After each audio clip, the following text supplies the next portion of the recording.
करोड़ों दर्शकों का मिल रहा साथ। एमपी की बात एमपी न्यूज के साथ। देश में जब जब कोई राजनीतिक नेतृत्व परिवर्तन दिखाई देता है तो उसके पीछे जहां एक और सियासी समीकरण होते हैं तो वहीं दूसरी तरफ उसके पीछे होती है ग्रहों की चाल।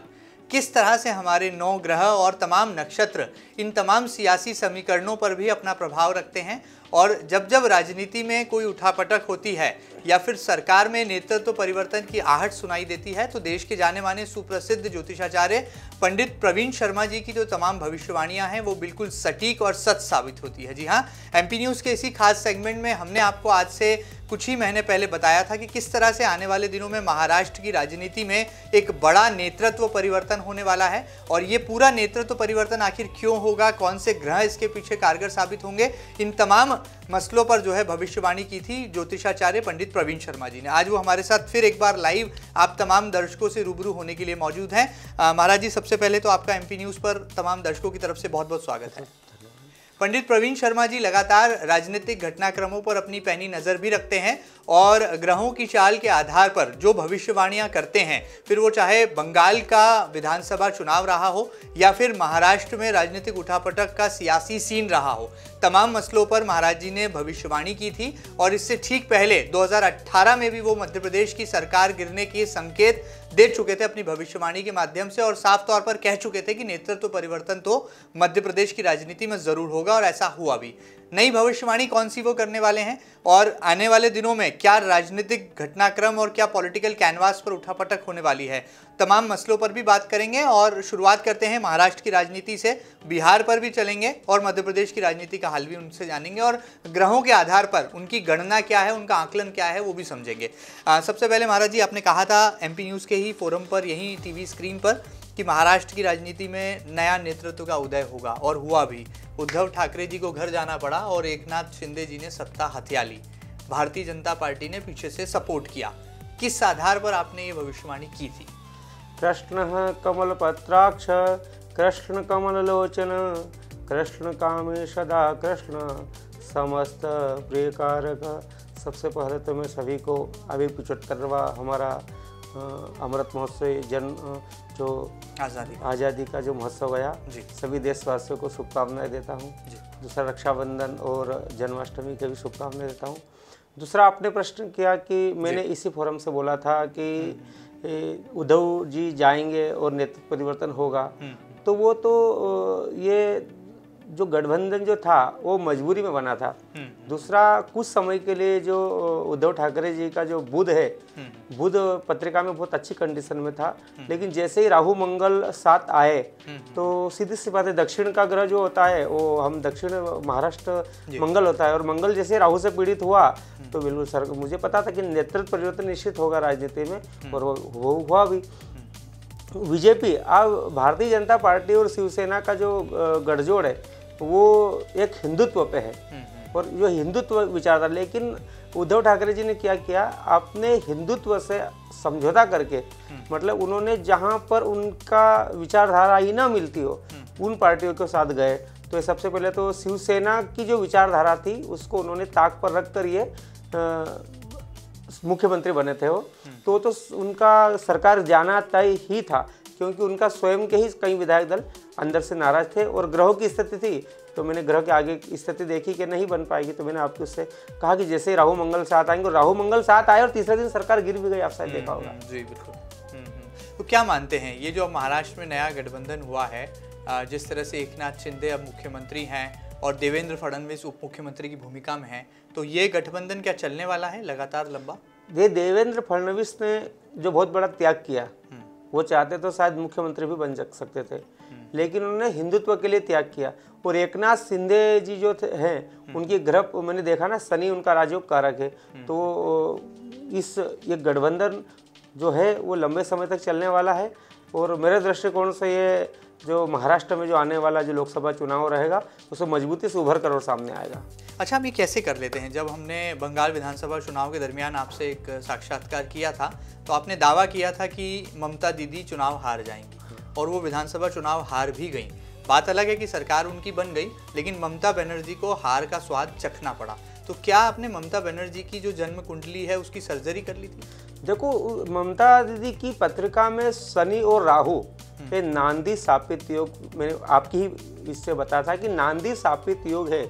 और नांदी सापित योग उस समय शनि की महादशा में राहु का अंतरा था, तो निश्चित चुनाव हारना ही था। यदि दोनों स्थानों से भी वो चुनाव लड़ते तो नांदी गांव से जैसे हारे वैसे ही उनको वहां से भी, जहां से लड़े, जहां से उन्होंने अपनी एक ही सीट छोड़ दी थी, वहां से भी हारते। लेकिन नांदी सापित योग केवल 40 दिन था और उसी बीच उनका चुनाव हुआ था। और जैसे ही पुनः फिर चुनाव हुआ तो उनका नांदी सापित योग जो हट चुका था। और नांदी सापित योग में मैंने बताया था, और उन्होंने शिव जी के वहाँ संकल्प भी किया था, शायद पूजा भी करी थी, बहुत वर्षों बाद अपना सांडिल्य गोत्र भी बताया था जो दुनिया को न पता था, पूजा भी की। लेकिन वो नांदी सापित योग ऐसा था कि यदि आपके जीवन में भी शनि में राहु का अंतरा जब भी आएगा तो बिल्कुल आप बड़े से बड़े पद से आपको कुछ समय के लिए तो पदच्युत होना ही पड़ेगा। वो नेहरू जी और इंदिरा गांधी के भी साथ हुआ है। चलिए, बहुत बड़ी बात है। कहीं न कहीं जो हमारे ग्रह नक्षत्र हैं वो ये तस्वीर बता देते हैं और आने वाले भविष्य में क्या कुछ घटने वाला है उसका आकलन आप जैसे सुप्रसिद्ध ज्योतिषाचार्य कर देते हैं, और जो कि टेलीविज़न के माध्यम से भविष्यवाणी का रूप ले लेता है। महाराज जी, बिहार की राजनीति में भी ये उठापटक दिखाई दी है। नीतीश कुमार जो कि भारतीय जनता पार्टी की आंखों के तारे थे, अचानक रातों रात उनका हृदय परिवर्तन हुआ और लालू प्रसाद यादव जी के बेटे तेजस्वी यादव जो हैं उनके साथ उनका गठबंधन हो गया, और अब गठबंधन की सरकार बिहार की राजनीति में शोभा बढ़ा रही है। क्या लगता है आपको, ये चलने वाला है?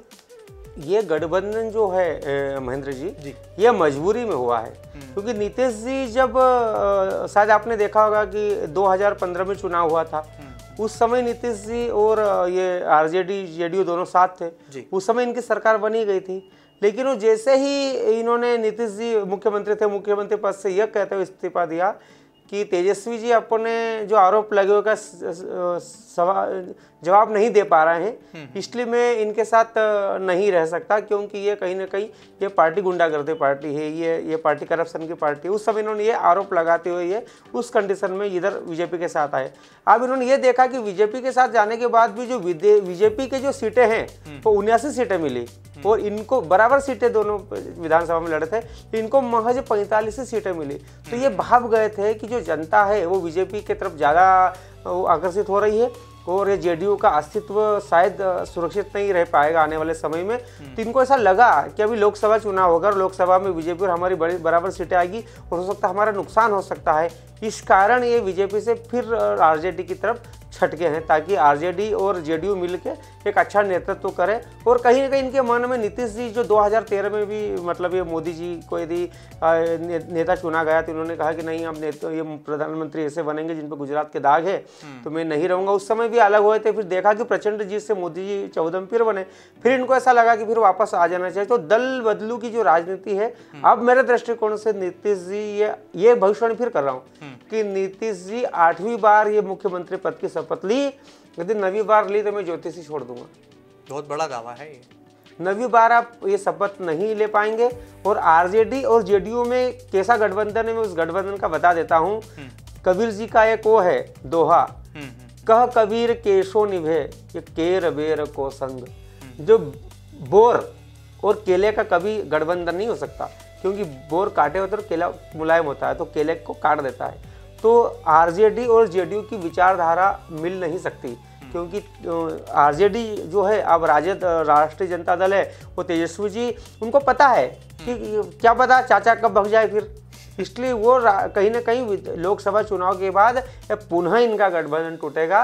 ये मेरी भविष्यवाणी आप लिख लेना। क्या आपने कुंडलियों का विश्लेषण कर लिया है? तेजस्वी यादव जी की कुंडली का विश्लेषण किया है, और मेरा मानना ऐसा है कि अभी तेजस्वी यादव जी का जैसे ही अभी ग्रह शुक्र अभी चेंज हुआ था, और शुक्र चेंज होने से उनकी पार्टी मजबूत हुई। लेकिन ये अभी नीतीश कुमार जी, मैंने क्या कहा कि अब आप कभी मुख्यमंत्री नहीं बनेंगे, क्योंकि वृश्चिक राशि के जो अधिपति मंगल राहु से पीड़ित होने, जैसे उधर गए जेडीयू, जैसे जेडीयू के जो ये अध्यक्ष भी कह सकते हैं इनको, और मुख्यमंत्री भी है, तो जेडीयू की भी वर्तमान की स्थिति अच्छी न ही है।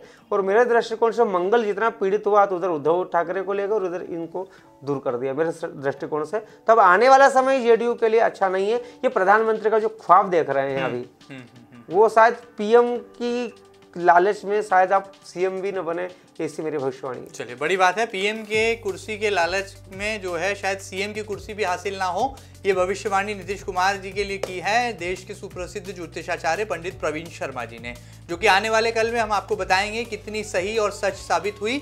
लेकिन जाते जाते महाराज जी, चूंकि हम मध्य प्रदेश में आपका इंटरव्यू कर रहे हैं, एमपी की जनता, एमपी के दर्शक आपको देख सुन रहे हैं, तो एमपी में कोई उठापटक तो दिखाई नहीं देती। 2023 में विधानसभा चुनाव जरूर है और तकरीबन 1 साल का समय बाकी है। मुख्यमंत्री शिवराज सिंह चौहान हैं और समर्थन जो है ज्योतिरादित्य सिंधिया का, चूंकि भारतीय जनता पार्टी के वो नेता हैं, केंद्र में मंत्री हैं, उनका भी हासिल है। तो कोई उठापटक, कोई बदलाव, कोई सत्ता, कोई तख्ता पलट आपको मध्य प्रदेश की धरती पर तो दिखाई नहीं देता। देखो महेंद्र जी, वर्तमान में शिवराज सिंह जी बहुत अच्छे काम कर रहे हैं, लेकिन ग्रह स्थिति तो सभी के चेंज होते हैं। अब अटल बिहारी जी की 2 बार सरकारें हमने जाते देखा कि उनकी पत्रिका में कहीं कहीं चंद्र शुक्र अष्टम में थे, तो है ना, और सूर्य बुध बृहस्पति की स्थिति थी, शनि सप्तम था उनका भी, तो उनको भी कई बार ऐसे सामना करना पड़ा, अटल बिहारी वाजपेयी को भी। तो ऐसे जीवन में सभी के सितारे किसी को नहीं छोड़ते। लेकिन अभी वर्तमान में 1 वर्ष की आप बात कर रहे हो तो कोई तख्ता पलट नहीं होगा। लेकिन 2023 में मेरे दृष्टिकोण से शनि का भ्रमण हो ही जाएगा वापस आपके कुंभ राशि में, और शिवराज सिंह चौहान जो है, हो सकता है कि इनको पार्टी कोई बड़ा पद या दिल्ली की तरफ इनको केंद्र की राजनीति में इनको आकर्षित करे, और यहाँ 2023 में फिर प्रेजेंट जीत होगी बीजेपी की, और नेतृत्व परिवर्तन 2023 के चुनाव के बाद मुझे संभव निश्चित यहाँ दिख रहा है।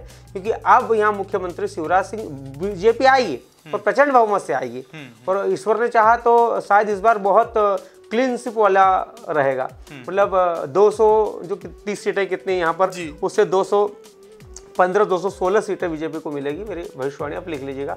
कांग्रेस का इस समय बहुत मतलब कम सीटें मिलेगी, लेकिन नेतृत्व परिवर्तन निश्चित होगा। मतलब शिवराज सिंह जी अब मुख्यमंत्री 2023 में नहीं रहेंगे, लेकिन उनके चेहरे पर लड़ने के बाद भी हो सका तो उन्हें दिल्ली भेजा जा सकता है। मेरे दृष्टिकोण से आने वाले 2023 के बाद मुख्यमंत्री मध्य प्रदेश के कोई और नया चेहरा होगा। तो क्या माना जाए, ये उनकी कुंडली के आधार पर आपने विश्लेषण किया है?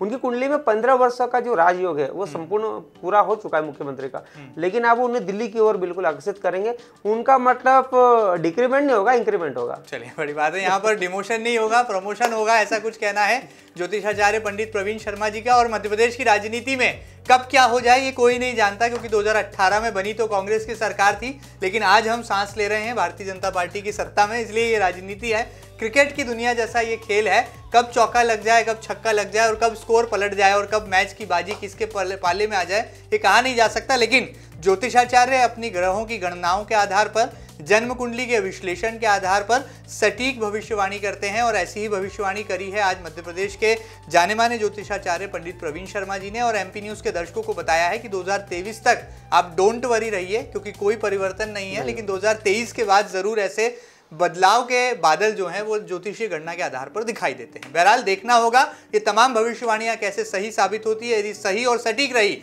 तो फिर इसी टेलीविजन स्क्रीन पर आपके समक्ष जो है हाजिर होंगे पंडित ज्योतिषाचार्य प्रवीण शर्मा जी, जो कि बताएंगे किस आधार पर वो भविष्यवाणियां करते हैं और कौन सा जादू और कौन सा मंत्र है उनके पास कि जब जब वो भविष्यवाणी करते हैं तो वो भविष्य में दर्पण के तौर पर उभर कर सामने आ जाती है। लगातार खबरों के लिए बने रहें आपके अपने न्यूज चैनल एमपी न्यूज के साथ। फिलहाल दीजिए अनुमति, नमस्कार।